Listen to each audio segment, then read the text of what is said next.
Hey guys, this is Comic Uno and Comic Frontline, and today I'm doing Comic Uno episode 193. And this is the show where I review all the comics I read this week in one show. So let's get started. We go worst pick of the week to best pick of the week and everything in between. And I had 27 books this week, so it was a really big haul for me. So what was worst pick of the week? And that was Superman issue 23. Love this cover though. Beautiful cover. Didn't really like the story. So with this one, we're still in the Harvest storyline. I think that's what it was called. The Harvest. Where we get the... No, it's actually called Black Dawn. Don't know where I got Harvest from. I guess because their enemy's a farmer. But, so the Black Dawn story arc is still going on. It has to do with their neighbors being evil pretty much and kidnapping John. And it's Lois and Clark working together to try to defeat them. And I thought an event that happened here with Lois, spoiler alert, getting her leg cut off came out of left field, and it was just for the angst of Superboy to witness that. And honestly, I'm just kind of getting tired of these villains. I feel like they've prolonged the mystery a little bit too much, and the art change really was jarring, and it's not even a different penciler, it's just a different inker, and I felt like it was really muddy, and I did not like the inking at all for the middle of the issue. Really got me out of the story with that action, which is probably why I felt like the Lois scene really didn't feel necessary at all. But yeah, I didn't really like this issue. I was definitely disappointed, especially because Superman has been very strong, especially for Lois in the past couple of issues. So Superman issue 23 for me though gets 2 stars. Was not happy with this issue. Alright, moving on to number 26, which is another book I've been really disappointed with lately, and that's Batwoman issue 3. So Batwoman, I love the Rebirth issue, but ever since then, it's been pretty boring, the book. I just don't really care about Batwoman's supporting cast, the people that she's working with, the group that she's trying to go against. It just seems very generic and boring right now, even though the artwork is solid, which is why it was above Superman this week, but the story has just not been very interesting to me. So Batwoman issue 3 gets 2.5 stars. Alright, so we are moving on to number 25. Another book that I feel like has been prolonging its story arc a bit.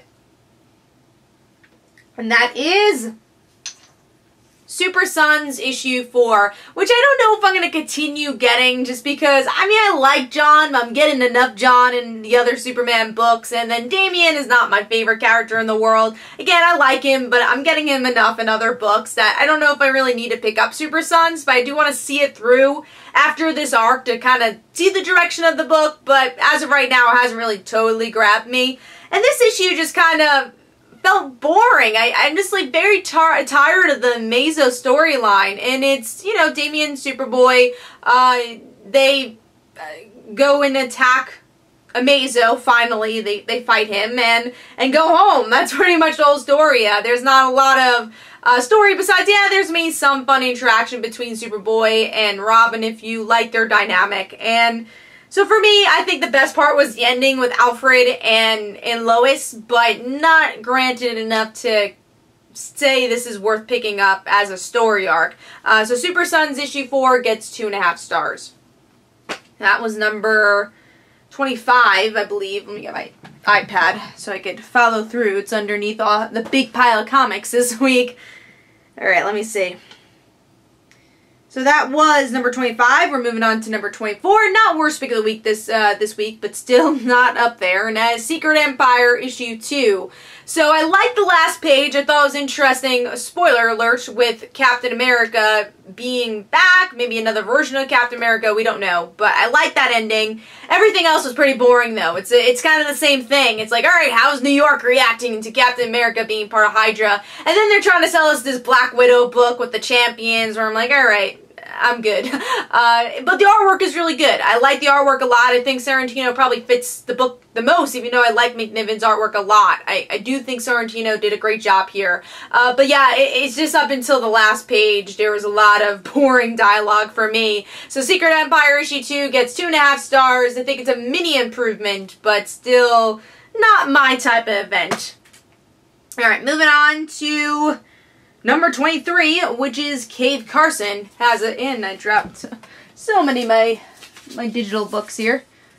Okay, anyways, so next is Carson has a cybernetic eye, and this is just a book that's kind of all over the place, and I like it because I like Carson, I like Chloe, I like their dynamic a lot, I like Wild Dog in here, but when it's off the rails, it's truly off the rails. There's so much going on in this issue that it's kind of hard to follow what exactly they're doing because it is so psychedelic and kind of out there. But I like the moments between, again, Chloe and Carson. I like their family dynamic. I like that Chloe has a scar and she thinks she's badass because of it. So there's some small character moments I enjoyed, but overall, the full story is kind of forgettable because they're trying to squeeze so much into this one issue. So Carson has a cybernetic eye, gets 2.5 stars. Alright, so moving on to number 22, which is Freeway Fighter issue 1, which is supposedly based on a tabletop game from Britain. I didn't know that, so I went into this thinking it just looked like a Mad Max, so I'm like, this kind of looks cool, the artwork looks nice, I picked it up. Story-wise, there's not much there. It's this woman who's a race car driver, flashes past to this apocalyptic world, and she's trying to survive. That's pretty much all that really happens here. We don't really get much of her personality, but the reason that this is higher is that the artwork was gorgeous. If you like Mad Max, it kind of has that tone, definitely has that tone, and I like the colors, it's gritty, but not too gritty where it's messy, but I liked it. I liked the tone a lot. So, won't pick up the next issue, but the artwork was good. So, Freeway Fighter issue 1 gets 2.5 stars. Moving on to number 21, which is Nightwing, issue 21, which is weird, both 21. But yeah, this was kind of a generic team up between Wally and Nightwing. I think if you like this dynamic, you're a big Titans fan, get this, because you do get a fun relationship there. But other than that, it's a filler issue for the most part. And the artwork is okay. I feel like there's lack of details in the facial expressions, like on purpose. There's a lot of shadows on their faces, that way that way the artist didn't have to put detail on it. So I'm going to give this issue 3 stars overall. It's, worth reading, I think, but only if you're a big fan of both these characters. If not, then you're just it's just a filler issue. Alright, moving on to number 20, which is Generation X issue 1. A book I was kind of looking forward to because I wanted to see what Jubilee would do as a leader, and the artwork was really nice on the cover. Just not in the interior. The artwork was not good. I thought the proportions were really off on their faces. I feel like their mouths are like moved down a little bit too far where their faces look really long. I just did not like the art at all. Their lips look weird. Just not my thing. Even their eyes, like sometimes they're like looking a different direction. Just the eyes aren't really proportioned right, so I could go on and on about the art. But I did like the coloring, so the coloring wasn't bad. I thought the coloring was good. But the story itself wasn't bad. I thought it was an okay story where we get to see Jubilee, just not doing great in adulthood. She goes back to the school and she wants to be a teacher. We get to see some of the students that if you read Wolverine and X-Men, they were part of that, like Quentin Quire, Nature Girl, the Eye Boy. You get to see all of them, and they come back, you can see their friends, but they're fighting kind of like siblings, and that was fun. I like that this book is the point of view of the students, because we don't really have that. X-Men Gold is very much about the X-Men and the teacher / headmaster, which is Kitty. And then X-Men Blue is kind of doing its own thing, so we don't really have a book that's about the students. So I like that this is this book, but there needs a lot to be improved here. The artwork being one. The story's okay. I think what I liked about it was Jubilee's voice, but, and again, the idea, the concept of the book, but everything else is kind of vanilla, there's not a lot going on in it. It's kind of generic overall, so Generation X, I think, has potential, so I'll pick up a couple more issues, but I don't know how long this is going to stay on my pull list. I'm going to give this 3 stars. Alright, moving on to number 19, which is a book that's just probably not for me and didn't really hook me, and that's Luke Cage issue 1. Not a bad book. I think if you're a huge Luke Cage fan, you're going to like this. It's solid artwork. It stays in tone of his origin story. But does it hook you? No. The story's just like, oh, he finds his brother. It's like, all right, I've seen this in the TV show before. There's nothing that really grabs you as someone that might not be a hardcore Luke Cage fan. So I would say this is definitely grabbing the people, Luke Cage fans, and also people who read Power Man and Iron Fist. But I don't think it's going to get really a lot of new readers, sadly. So Luke Cage issue 1 gets 3 stars. I'm probably not going to get the next issue, but happy I got the first issue to try it out.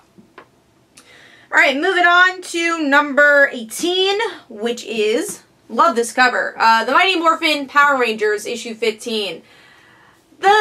I would say this was kind of exposition heavy, and I didn't like that. It was kind of from Zordon's point of view of how the world got to be where Tommy's evil, and we saw that, you know, apocalyptic world we've been in for the past couple issues.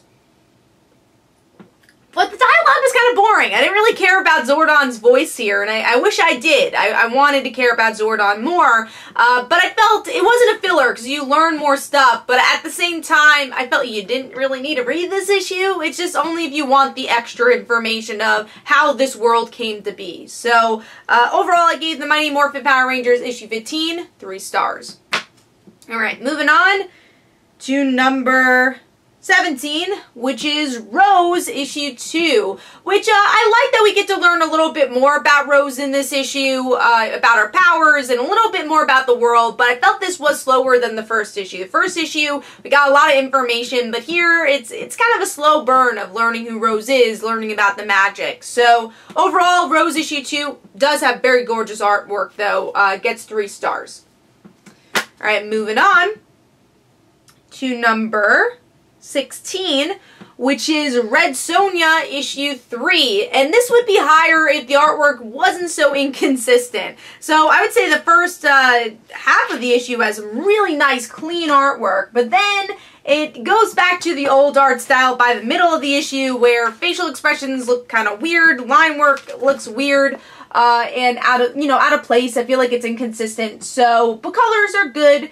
But yeah, it's kind of jarring the way it jumps into that art style where you had a really clean set of art style for the first half of the issue. But I like the story. It's the Scooby Gang kind of coming together to defeat our villain and our the main detective's learning more about his abilities, which is cool. I like that they used the Ferris wheel to kind of make a big circle to use his magic. I thought that was cool. So overall, I gave it 3 stars. Again, the artwork is the reason it was a bit lower, but I thought the story is worth picking up. So Red Sonja issue 5 gets 3 stars.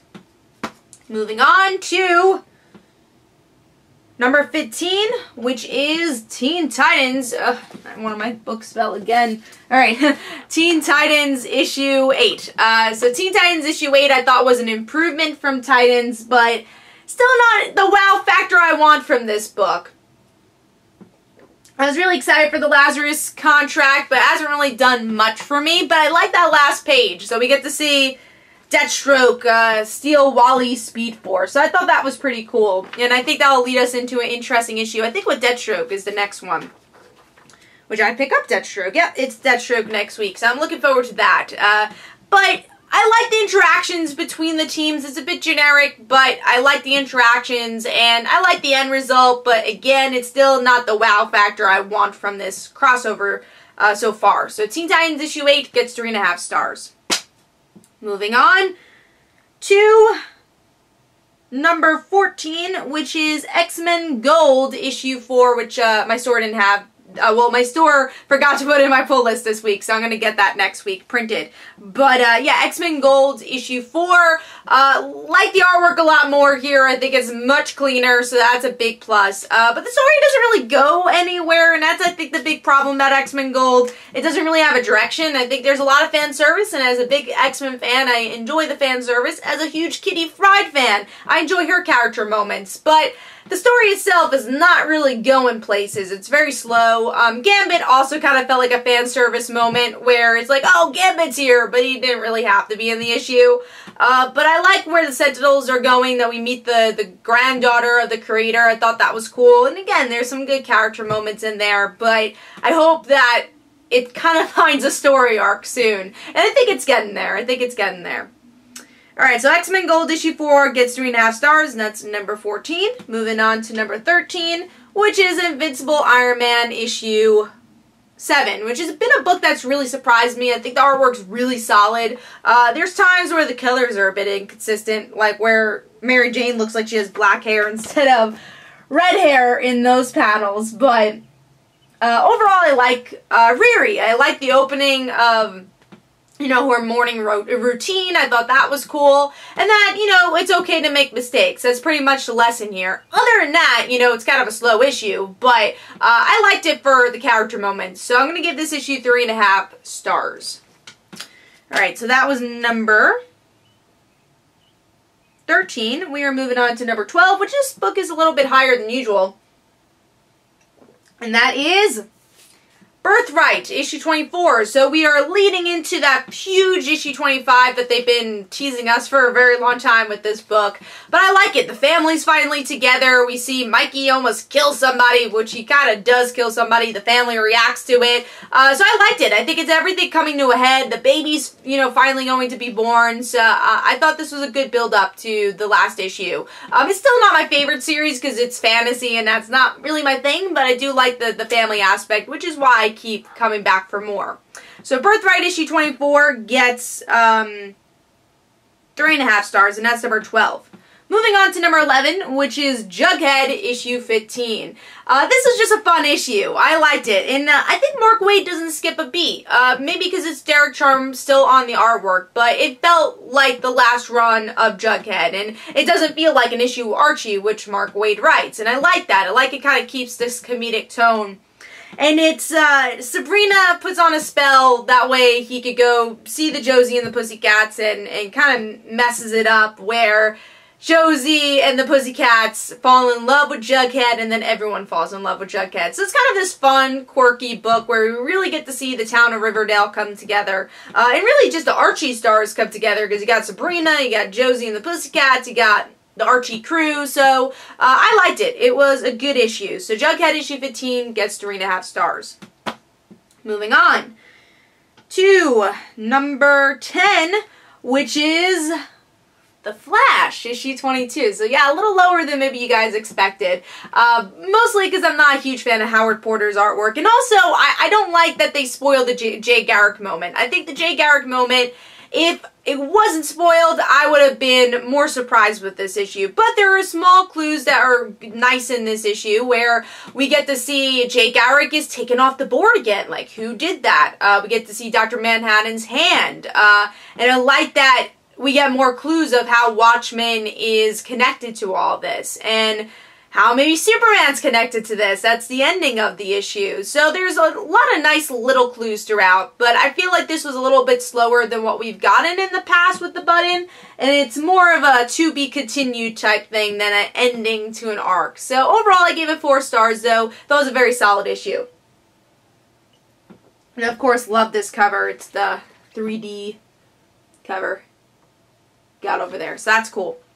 Alright, moving on to number 9, which is Justice League and the Power Rangers issue 4, which I had a blast with. And I mean, I hate that this book has been really delayed, and I think the next couple issues are going to be extremely delayed.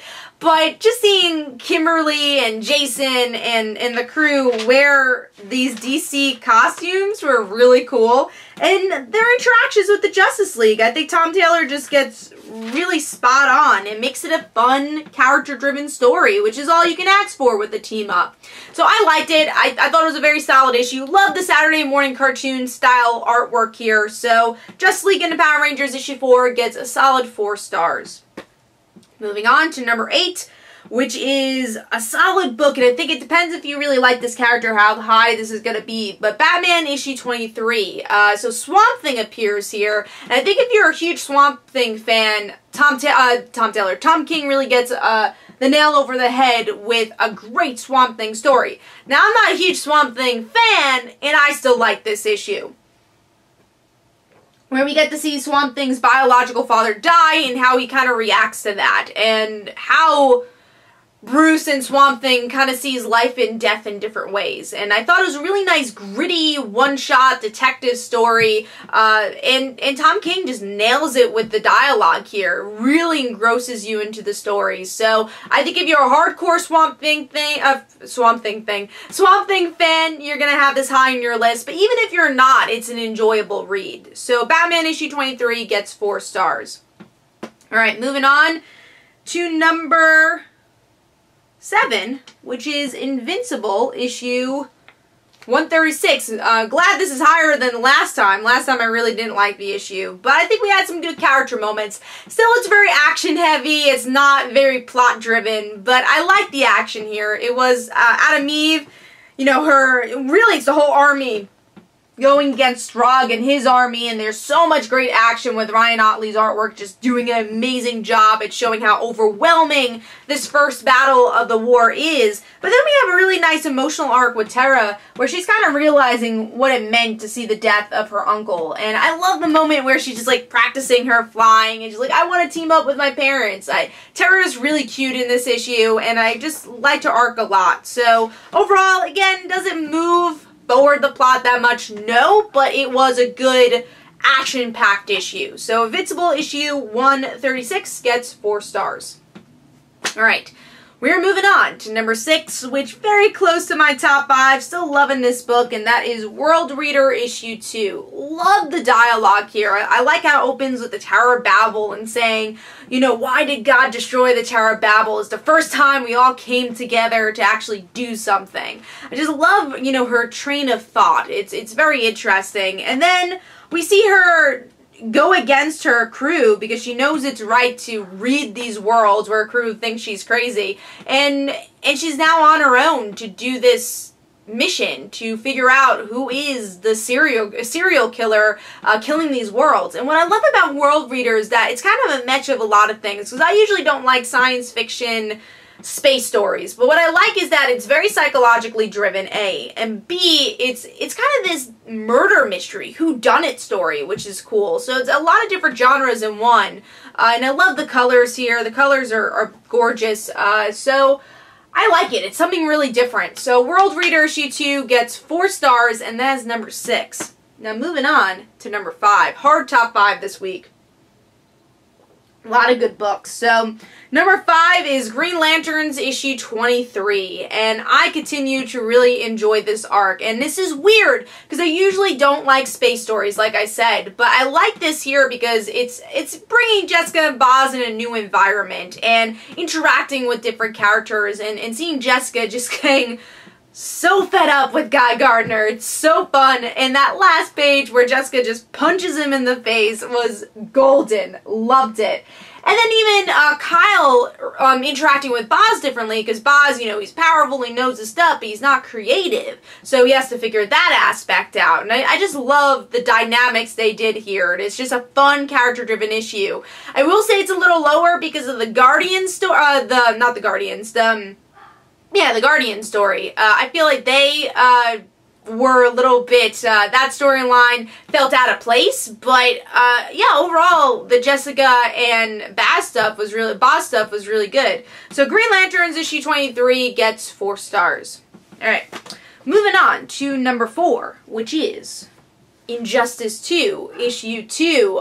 So glad Tom Taylor's back on this book. I will say the first half of the issue where we find out about the other Batman was a little bit slower. It was just more of an action part, and then it's a little jarring as we get into the next chapter, because it's obvious with the digital chapters, these are 3 chapters and 1 for the print.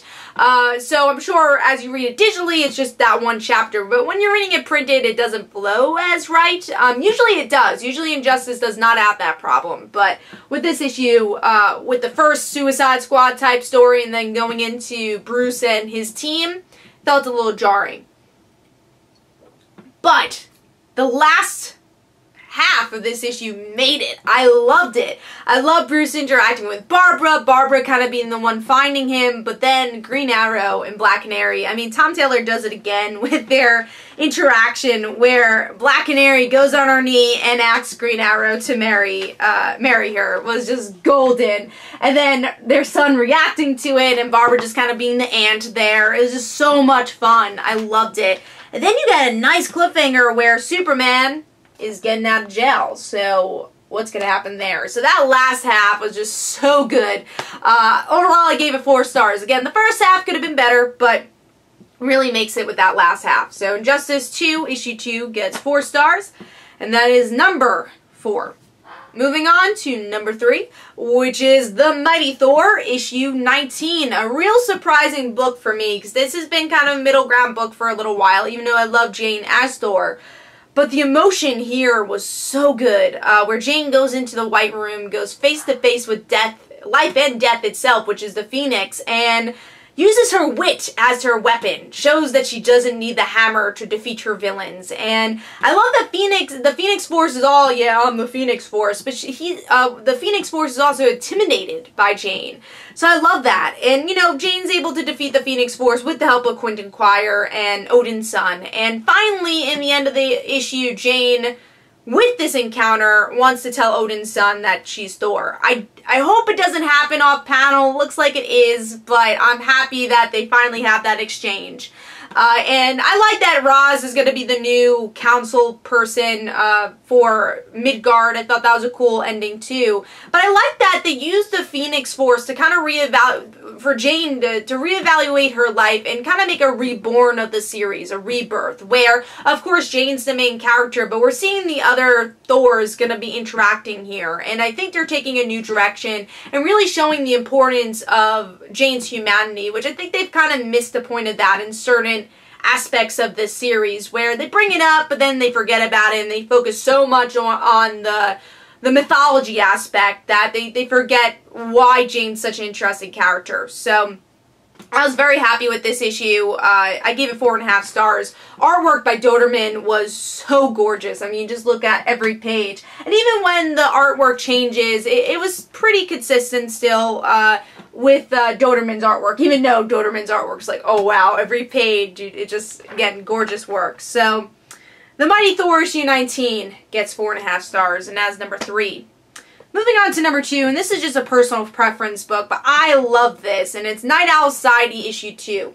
Now, I am a sucker for teen stories. I'm a sucker for different personalities interacting with each other, so this Breakfast Club's Meet Sopranos book is just hitting it on the nail for me, and I like this issue a lot. We really get to see the personality shine of the Night Owl Society and finally learning about the priest a bit and that mystery of why the priest has died. But I love this beginning scene of just seeing how this team works together, of, you know, what they're good at. And we get to see, you know, Sarah, I think her name is, like, she's the one who's telling everyone what to do. She could kick butt. I love her character. And then, yeah, we get to see, like, the more detective character find out that David has been hiding a secret for a long time. And this breaks up the Night Owl Society in the end of the issue, where they're like, well, you lied to us. We're not going to do this anymore. So it looks like David's going to have to face some big consequences because of it, especially with his father. So I really liked it. I like the world they've built here, and I'm upset that it's only a 3-issue miniseries. But yeah, I've been enjoying it. And also, David's father has his sister now, so it really ups the ante here. And the next issue has this cemetery scene. So what's going to happen to David? Some really interesting stuff here. So Night Owl Society issue 2 gets 4.5 stars for me, and that is number 2. Moving on to number 1. What was my pick of the week?